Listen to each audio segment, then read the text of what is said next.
शुरू।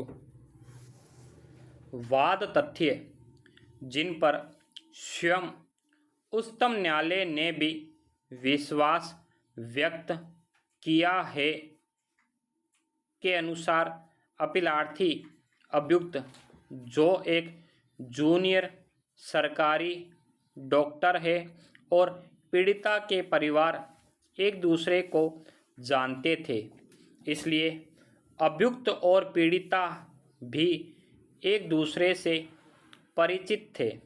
यद्यपि अभियुक्त किसी अन्य लड़की प्रियंका सोनी से विवाह करने वाला था, फिर भी वह पीड़ित से बार बार विवाह करने का आश्वासन देता रहा और वचन देता रहा कि उससे ही विवाह करेगा।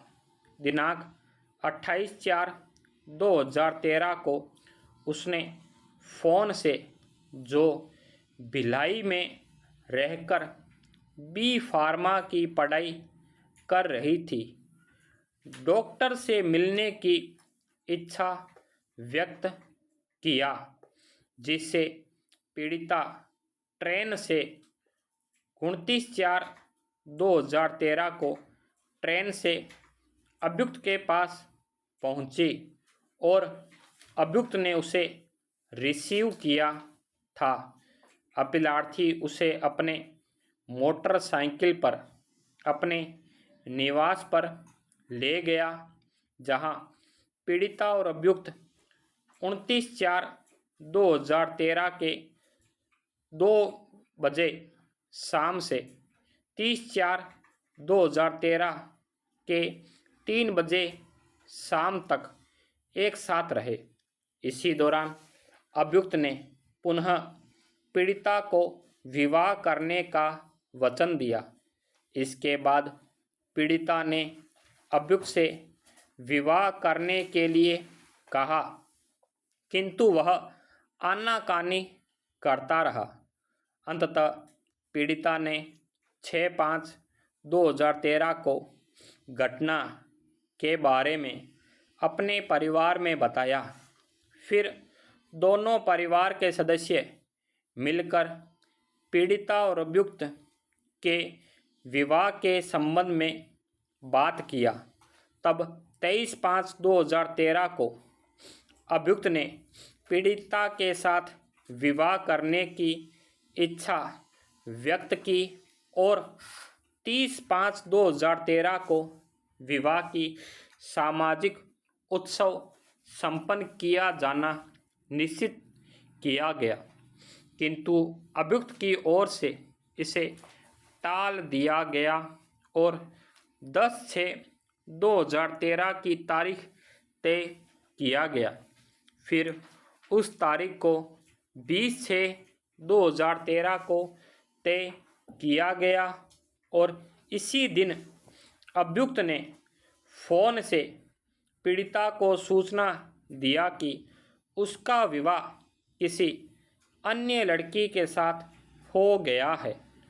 उपर्युक्त तथ्यों एवं साक्ष्यों पर विचार करते हुए विचारण न्यायालय ने अभियुक्त को भारतीय दंड संहिता की धारा 376 के अंतर्गत अपराध के लिए दोष सिद्ध एवं 10 वर्ष के कारावास तथा चूक खंड के साथ 50,000 रुपये के जुर्माने के दंड से दंडित किया।